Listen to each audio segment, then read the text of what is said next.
Hey everyone, how's it going? Welcome to NoDQ.com's predictions video for NXT Takeover in Your House 2. I'm being joined by the NoDQ panel as always. Let's throw it over first to my man, Big Baller G. Always happy to be here, except for when the shows go on too long, which they sometimes do. But this is NXT, and I feel like we'll get through this relatively quickly. We got 5 matches. The norm for NXT. Big G, on a scale of 1 to 10, how are you feeling about this pay-per-view event this Sunday? Well, the build for the matches have been pretty good, so I'm going to give it a solid 9 out of 10. I usually give the NXT TakeOver shows a high ranking because they always deliver. So a 9 out of 10. I pretty much agree with you on that, and I'm not like at that 10 level for this pay-per-view. There have definitely been takeovers that I have been more excited about, but you have to keep in mind that pretty much every takeover is a guaranteed great show, and I'm sure it will deliver in the end. I mean, that's pretty much a given. Noah Foster, the simple man, always dressed up for the occasion, the best dressed man in No DQ, I think it's safe to say. Noah, how are you doing, my friend? 1 to 10, how are you feeling about this show? Hey, hello again, everybody in the NoDQ Galaxy. Great to see you gentlemen again. I'm very excited once again for another awesomely built NXT TakeOver. These shows, again, great quality, great timing, always deliver, and this is definitely a 9 out of 10 for me as well, considering, again, one of these matches was literally made this week. But as far as the other ones, very unique builds and long-term storytelling, particularly for one. I'm curious who's going to rise to the occasion during the show and what sort of predictability and unpredictability might come out of this too. So I'm very looking forward to this. Absolutely. And last but not least, he's got his NXT shirt. He is in the zone for this pay-per-view. We have good old JM, Jeff Meacham. Jeff, how you doing? 1 to 10, how you feeling about this pay-per-view?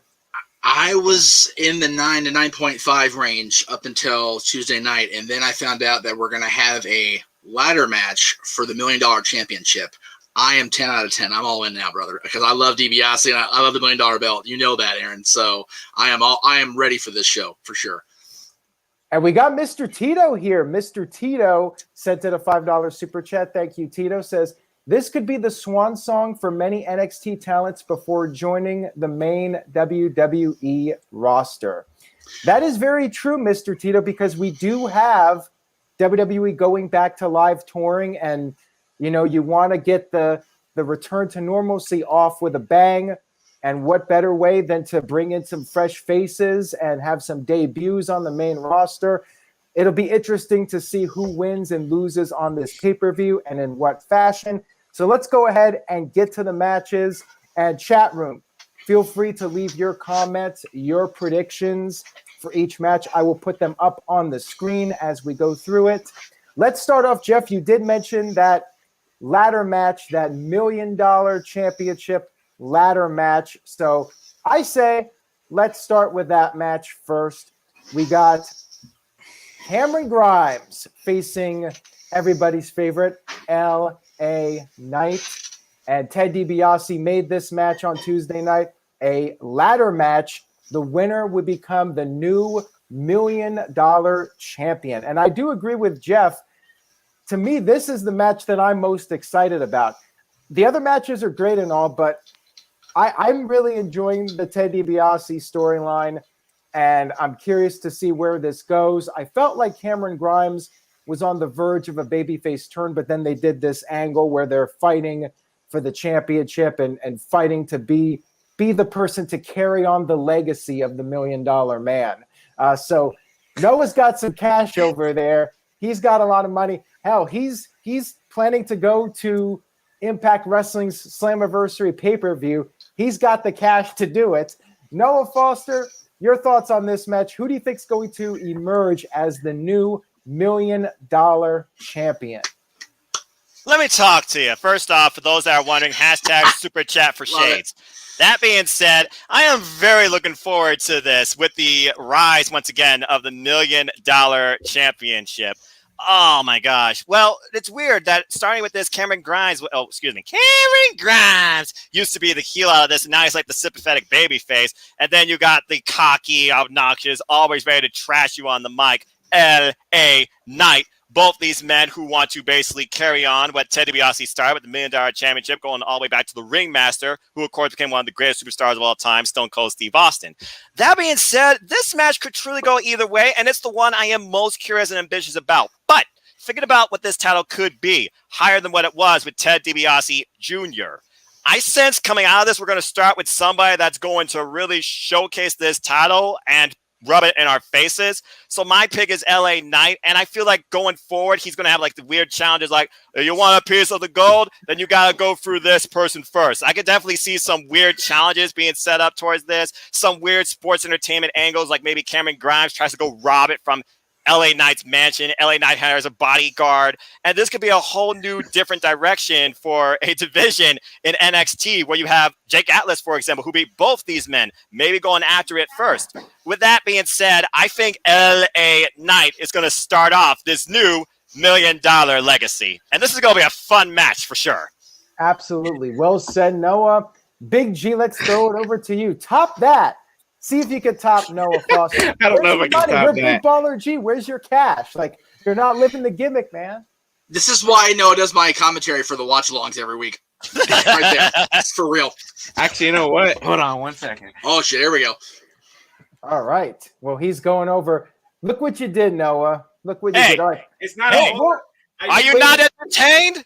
Are you not entertained? I usually do not carry cash on me. I'm more of a plastic kind of guy, but I do got some money on me here today. Whoa, look at that. Everybody's got some money. Making it rain here on the No DQ predictions video. We're going to make these ratings go to the moon. So I've been enjoying the storyline from the beginning with the vignettes and the segments with Ted DiBiase and Cameron Grimes. And Cameron Grimes going, Ted DiBiase! Yeah. it cracks me up. And then LA Knight, I feel, is like the perfect villain in the storyline. Yeah. He's cocky, he's brash. You know, we saw yesterday on NXT, for those who watch NXT still. If you don't, go watch it right now because you're missing some good shit, pal. Do it. Anyways. Well, not right now. Watch us first, then go. Hey, watch us first. Good save. So, and they showed LA Knight's house and Cameron Grimes' house, you know, both showing off their money in their cars and stuff like that. And Ted DiBiase being there is awesome. They're both getting the rub from Ted DiBiase and making a ladder match. And we all kind of figured it would be for the $1 Million Championship. But I'm going against Noah.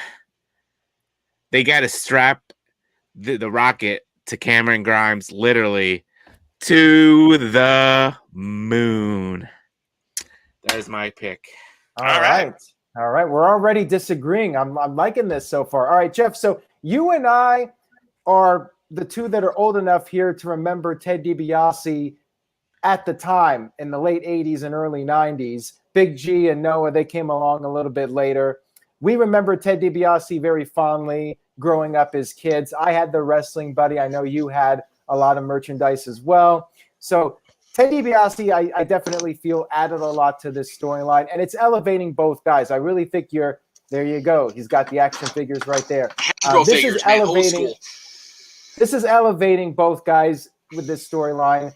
Now, the question is, will we see LA Knight win it and Cameron Grimes goes full babyface, or does Cameron Grimes win it and stay a heel with Ted DiBiase? What do you think is going to happen, Jeff? I have been going back and forth on this in my head since they first announced the match and then after they announced the stipulation yesterday. And I'm just so on the fence. It's the match I'm most looking forward to. It's also the match I'm so divided on. On one hand, you've got my buddy LA Knight, who I've literally watched grow in this business for the last decade or so. He was the final client of Percy Pringle III, Paul Bearer. Percy handpicked him and Brian Cage to be his last two clients. And we've seen how Brian Cage is doing now with AEW with Team Taz and being the FW champion. And, Eli Drake, Sean Ricker, LA Knight has been kind of kind of been bouncing a little bit, between Impact and the Indies and whatnot. And now he's really got himself settled back into NXT, doing his thing. Both these guys would be a tremendous $1 million champion. But for my money, I think that the initial win here, the initial anointing of a new $1 million champion has to be LA Knight. It has to be him. And I was either talking with JJ on a taping we did, or just a random conversation. How big of a rub is this guy going to get? He goes from having Percy Pringle as his manager to having the $1 million man as his second. Like, man, if he gets that, LA Knight set for life. Cameron Grimes, yes, the money stipulation has been funny. It's been entertaining to watch. I don't think he needs it long term. I think that the people are behind him enough where when he does lose, it'll be such a, oh, come on, no way, that people, the groundswell will get behind Cameron, and LA Knight will be this dastardly, even more of a heel now that he's got the championship backing of the $1 million man, Ted DiBiase. It's going to be a great thing to watch.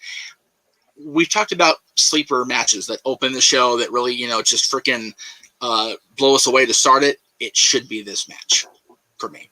I think it'll open as well. This is a great opener for me, and it's one of those where NXT always opens with a solid match.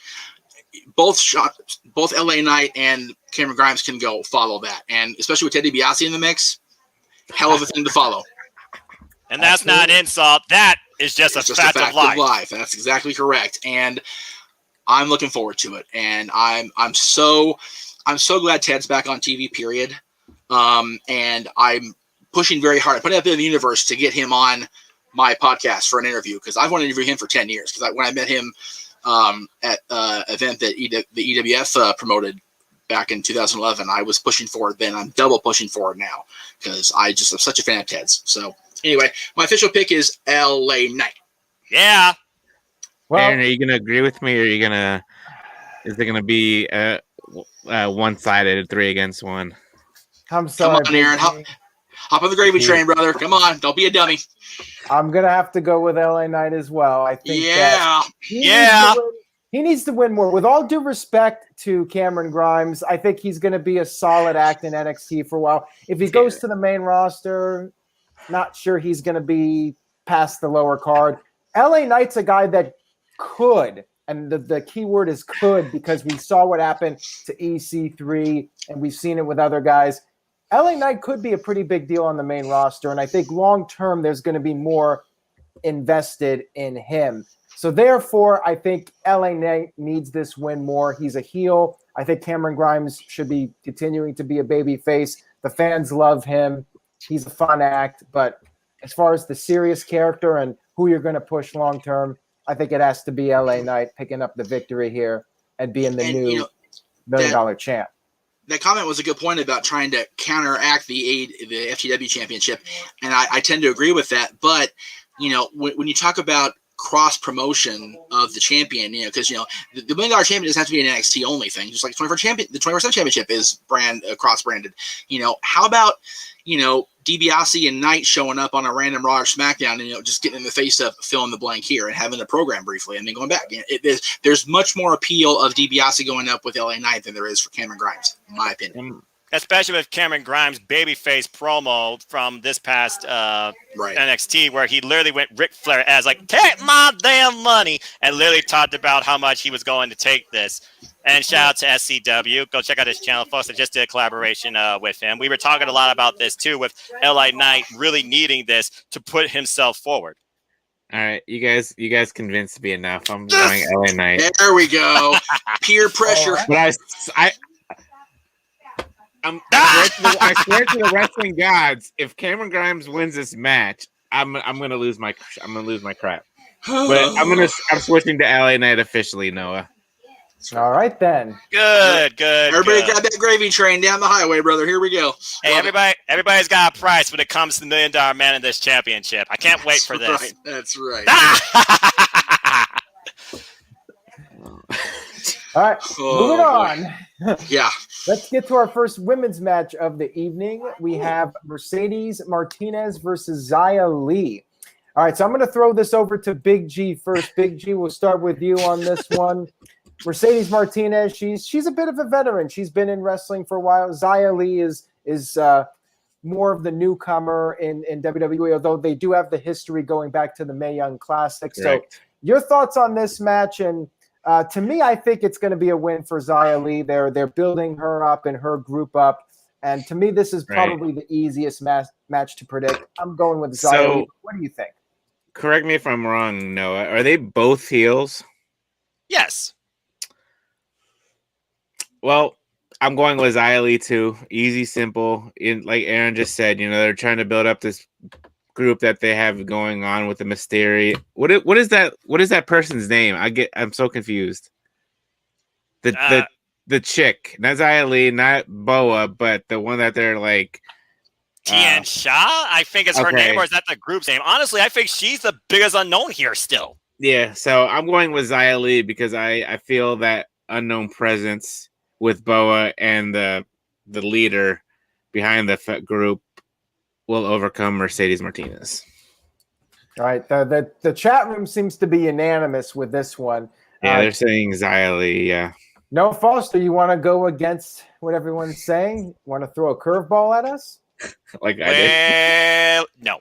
I believe Xia Li has to win this here with the development of her character, since this is her first ever NXT TakeOver match, by the way. And this goes back all the way what both these ladies have been through since the Mae Young Classic and the first ever encounter where Xia Li was super green. Mercedes Martinez, the experienced wrestler going into this thing, she could put Xia Li over, and I don't see this being a one-off. More so, I see this being an endurance test for Xia Li, as again, she proves that I've grown since then. You can't break me. I fear nothing. I can't feel pain, etc. Because the last time we saw Xia Li in this Tian Sha group was against Keith Canzaro and Kaden Carter, where Kaden Carter got knocked out with dragon's breath from the lady in the chair, and that's still the biggest unknown here. I can see this being dissolved in some sort of like tag feud again, but as far as this match right now, Xia Li needs this moment, and I feel Mercedes Martinez is really going to test her, but ultimately, Xia Li, in my opinion, has to go over. She's my pick.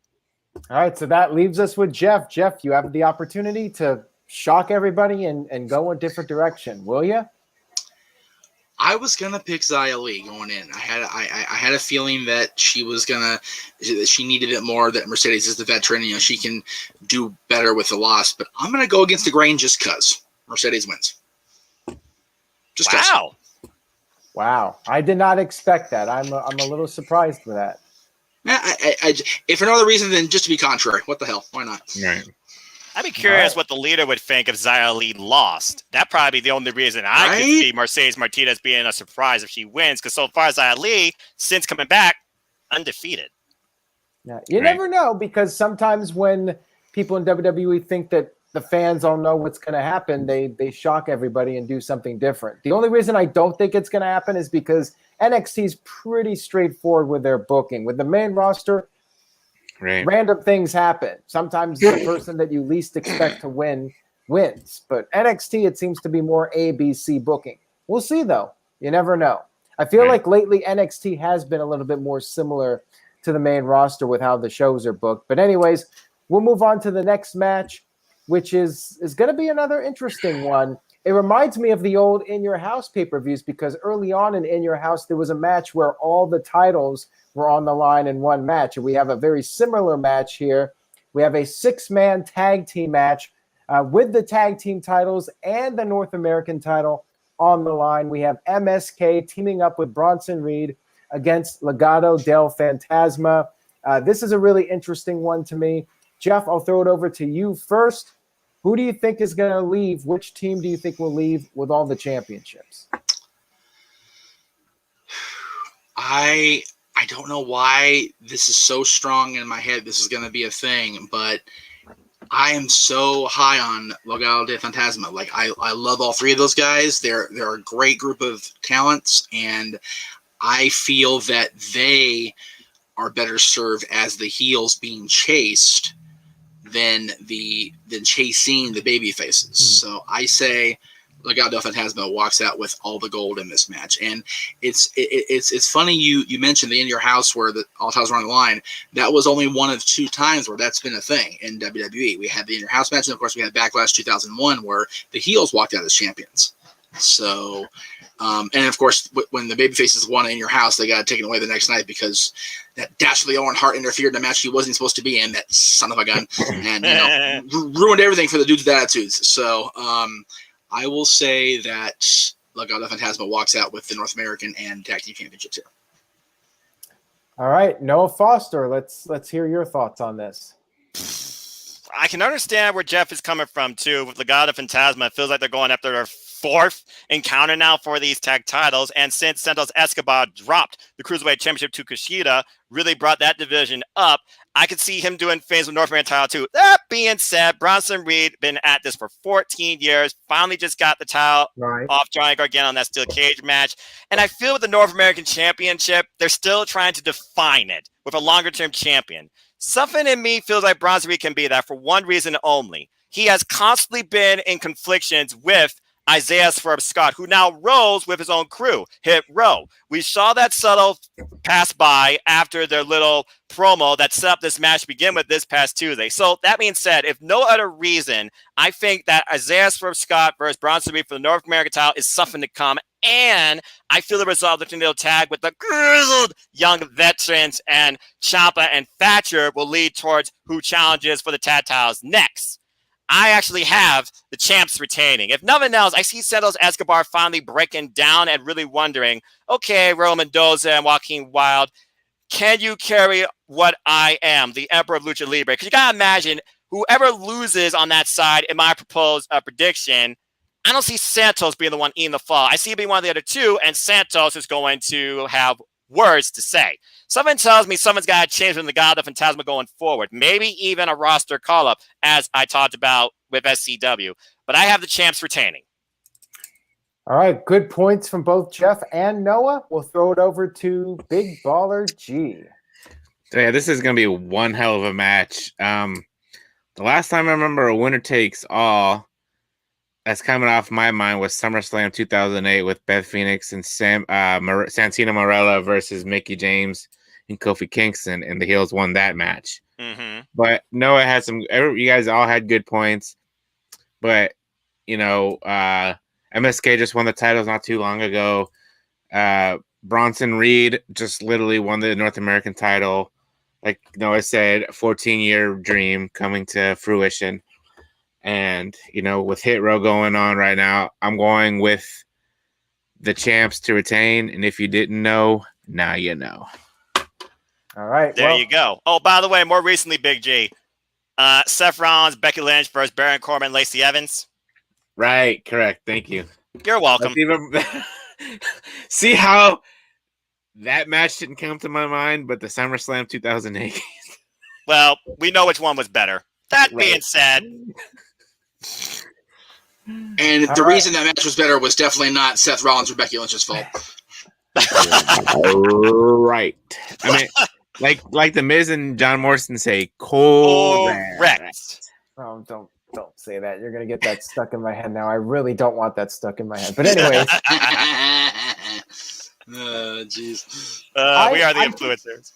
I think Jeff makes a good point about Santos Escobar. However, because Bronson Reed just won the title, I tend to go with the idea that the champions have fairly lengthy reigns in NXT. We rarely see somebody win a title and then lose it a month later. It just doesn't happen very often. So because of that, going back to earlier, the 1, 2, 3. What was that, Jeff? Sorry, I sneezed. Something about Gargano. Sorry. Transitional champion. Golden here. North American title first run. I know exactly what he's referring to. Whatever. I think we're going to see the champions retain. And Noah, what you brought up with Hit Row, I think they're going to be the guys that are next in line. I think that's going to be where we're going to see titles change hands, like with Scott possibly winning the North American title at some point and Hit Row eventually having all the titles, but it won't be in one match. It'll be over the course of several months. But I think Hit Row, that's an act in NXT to watch right now, and they're going to be groomed for future championships later this year. Jeff?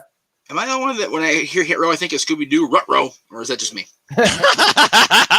Rut Row. Uh-oh. Either Scooby Doo or Astro from the Jetsons. I'm asking for a friend. I'm curious. No, I get both of those too. Shout out to Hanna-Barbera. Great classic cartoons. I get that 100%. And WWE has worked with both too. This is true. Correct. Oh, it's true. It's damn true. How about I give Aaron something really to think about? You're getting every possible catchphrase in Aaron's head stuck for the rest of the night. God help the poor bastard. Jeez. I like Pittsburgh, Pennsylvania. I was there. And it's a cool town. I know. I saw. Very cool. Very nice. All right. Now we move on to the women's championship match. We have Raquel González defending her championship against Ember Moon. Ember is on her own here. Shotzi Blackheart recently injured, out of action. Ember stepping up to the plate to try and dethrone Raquel. Big G, I'll start with you on this one. Could you see Ember Moon picking up the win here, or do you think we're going to see Raquel González continue her dominance as champion? So, am I the only one not liking Raquel González as women's champion right now? Because I still feel she is Dakota's lackey. Ooh. Well, I'm sure that will change soon. I can't get behind Raquel as champion, but this should be a good match. But I'm going with Raquel to retain here. And I think I'm going to agree with you, Big G. I think we will see Raquel retain. And as I just mentioned, I don't think this whole lackey thing is going to go on too much longer. We're going to see that split at some point. Oh, it's yeah, Shawn but Michaels and Diesel. Right. And Ember, she's great and all, but this is just something to keep the storyline going with Raquel. And but if you do see that happening, do you see Raquel being the babyface or Dakota being the babyface? Ooh, good question there. See, I would think that it would be like Diesel and Shawn Michaels and Raquel would be the babyface, but doesn't necessarily have to be that way. Noah, what do you think? That's a very good fuck. Because I was thinking about that too, because inevitably I see that definitely happening. But when I look at these two, I kind of can see Raquel finally trying the babyface thing when that happens. That being said, I have Raquel retaining here too. The whole reason this is happening is because really this goes back to the NXT Women Tag Team Championships that involve Raquel González, Dakota Kai, Ember Moon, and Shotzi Blackheart. In the inevitable number contenders rematch, Raquel and Dakota Kai came up short, and it was Dakota Kai who suggested this match. We have constantly seen these subtle teases and ideas of Dakota Kai definitely having eyes for more than just her friend, but what she bears on her shoulder when she shows off that really built back. That being said, this is Ember Moon's first NXT Women's Title opportunity. She's coming back to NXT, but with the stat division of so many others like Zoe Stark, Toni Storm, Frankie Monet, and of course, so far Raquel only having one actual title match with Mercedes Martinez and successfully retaining, I see Raquel going forward right now still for longer longevity. This is going to be an interesting match. Should be a very good match. I don't see Shotzi Blackheart showing up here at TakeOver. I definitely see this being more revisited after TakeOver with Ember Moon and Dakota Kai. I feel more so because I can see Kai getting involved here. Again, giving you that subtle disbelief. I'm here for my friend. As long as I'm here, you can't be here. But regardless how you look at what might happen beyond TakeOver, at the show, Raquel is retaining with a choke bomb. Do we know when Tegan Nox is returning? That's another thing. No, we don't. And really, that goes back even further, Big G, because it was Tegan Nox and Kai who really started off this whole Raquel and Kai partnership to begin with. And I can inevitably see that being Raquel's challenger down the line. It might be her next one, but I don't know when she's retaining. All right, Jeff Meacham. And, of course, Tegan and Kai broke up at War Games. So, exactly. Goes back a long way. War Games. There you go. Very good. So, I say Raquel retains, and I say that your guys' points about the Dakota Kai Raquel González feud being imminent, like it's a matter of when, not if. And I liken Dakota Kai to Ole Anderson after he got kicked out of the Horsemen. Dakota Kai is island unto herself. She's got no friends, no allies except for Raquel. So if she continues to be this sneaky heel and tries to turn on Raquel herself, she's going to be out there floundering in the wind by her damn self. So, whereas Raquel, people got behind Raquel, and they had the big moment there in the ring when Raquel and Rhea Ripley, Bianca Belair, and Raquel were all in the ring together. That was a huge moment for the NXT fans, and they're, whether they want to admit it or not, they're behind Raquel. So they're all waiting like we are for Dakota Kai to slip up. So Right. it will happen.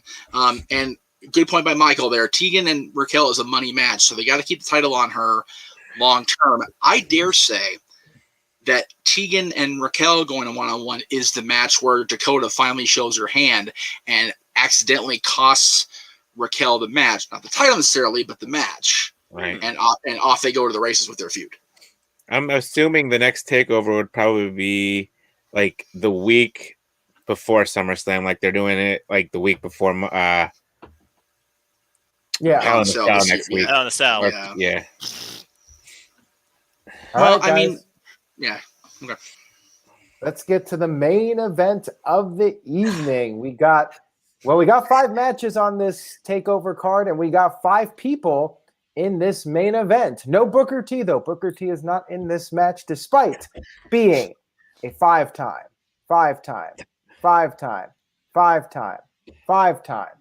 former WCW World Heavyweight Champion. We got, all right, wait a minute. We got Adam Cole. Baby! We got Johnny Gargano. We got Yeah. Cool Cat Kyle O'Reilly. And we also have Pete Dunne. And of course, we have the world champion, Karrion Kross. Now, when this match was first announced, my initial thought process was this match is designed for Karrion Kross to lose the title in a way that makes him look as strong as possible. He has 4 other opponents. He can lose without taking the fall, and he's going to be fast-tracked to the main roster because you look at his entrance, that is a main roster entrance. That is a top star entrance. And with fans returning, as we mentioned earlier, possible fresh faces debuting on the main roster soon, I could see Karrion Kross being fast-tracked, loses the title without losing, taking the pin or taking a submission, goes to the main roster, and we're off to the races with him, and we'll see where they go with him. Whether they push him or not, that remains to be seen, but I think we're getting a title change here. Now, as far as who wins the title, I'm torn on that one. And the other thing, too, is if Karrion wins this, which he could end up winning this, but if Karrion wins, what's the F for the guy? He just beat 4 guys in one match. Who else could you possibly build up to that level to face him? Like, I think he has to lose, and this is going to be the end of him in NXT because he's, with all due respect to the other guys, he's at that level above the standard NXT guy. You want to see Karrion Kross in there with the Roman Reignses and the Brock Lesnars and the Drew McIntyres. Those are the guys that you're building up Karrion Kross for. And with Adam Cole and Gargano, they're probably going to stay in NXT. They're unlikely to go to the main roster unless things change and maybe money talks and somebody decides, okay, the money's too good to resist, and they take the chance. But they've all made it very clear that NXT is the third brand, and they're happy there. So we'll see what happens. But as far as my prediction goes, OG Crushes says Adam Cole wins this baby. I'm not going with Adam Cole. I'm actually going, interestingly enough, with Kyle O'Reilly to win this match and become the new NXT champion. You know, trying to build him up and make him the new thing. And that also presents some fresh matchups. Of course, you got Adam Cole, so you can come back to that. They can do one more match against each other for the title. And you also have Johnny Gargano who could possibly face him. Like, it would lead to a whole new series of matches. See, if Adam Cole wins, then I feel like it's just going to be more of the same matches. And I think Kyle O'Reilly would just freshen things up as champion. So now, with that being said, I'm going to throw it over to Big G. Your thoughts on this one? It's a lot it's a lot to think about here. So what are your thoughts on this? Yeah, this is a toughie for me. I mean, it's going to be one hell of a match. There's going to be stuff going on in every which corner, you know. And all my predictions, I picked, you know, people to retain. So I'm going to go with this one for an NXT title change. But who do I pick? Thinking. I'm going with my gut here. I'm gonna go with Kyle O'Reilly too. I'm going with Kyle O'Reilly to win the NXT title. All right, then. I like it, Big G. All right, let's throw it over to good old JM, Jeff Meacham. Definitely a title change. And how do you not have Karrion Kross and Scarlett on the main roster? My goodness, that gimmick is money. Like DiBiase level money. It's that good. As far as the new champion, I will say it's going to be somebody that has not held a singles title, or actually, it was a singles title in NXT United States yet. Pete Dunne, because the new NXT champion here. Interesting. Pete Dunne would be what one person called the dark horse candidate to win this. I have been so high on his gimmick the minute I saw him in the UK tournament, and then the fact that he didn't win was so shocking to me. And then the fact that he just completely ran through Tyler in Chicago was like, oh, okay, this is why they didn't do it in the UK, because they wanted to have him just beat the tar out of the kid here. Got it. All right, Pete Dunne for Jeff. That leaves us with Noah Foster. Noah, a lot to think about here with this one. What are your thoughts?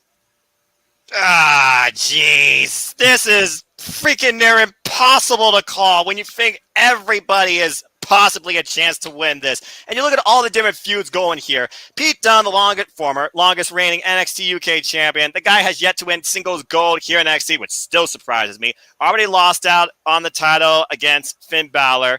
And I really believe he should be NXT champion, but can you call him to win this, especially when he's feuding with The Way, with Oney Lorcan and Austin Theory, of course, feuding too. That leaves Johnny Gargano. Pete Dunne, Johnny Gargano, former history. Pete Dunne beat him. Johnny Gargano, former NXT champion. He's a Grand Slam NXT champion. Dropped the North American title to Bronson Reed. Is this the new way Gargano takes himself? Do you put the title back on him? I don't think so. I see a subtle feud outside of that. Then you have Adam Cole, baby, the longest reigning NXT champion, trying to make history being a two-time NXT champion, really insert himself into this, and he's beaten everybody here but Karrion Kross, because he's never faced Karrion Kross in that one-on-one match, even though it was subtly teased at one point during his last title reign when an hourglass was left on the ring apron. TikTok. And then that leaves the one babyface really in this match, and honestly, probably the only real top singles babyface they're trying to build in NXT with Kyle O'Reilly. Kyle O'Reilly, of course, has been known to be that secret weapon called out by Shawn Michaels, and really could be that standout here in NXT. But do you put the title on him now, or do you continue the whole Adam Cole and Kyle O'Reilly storyline where Adam Cole said on an interview, Kyle O'Reilly just has a spot, he's trying to take mine, but he can't, nobody can, because I'm that special.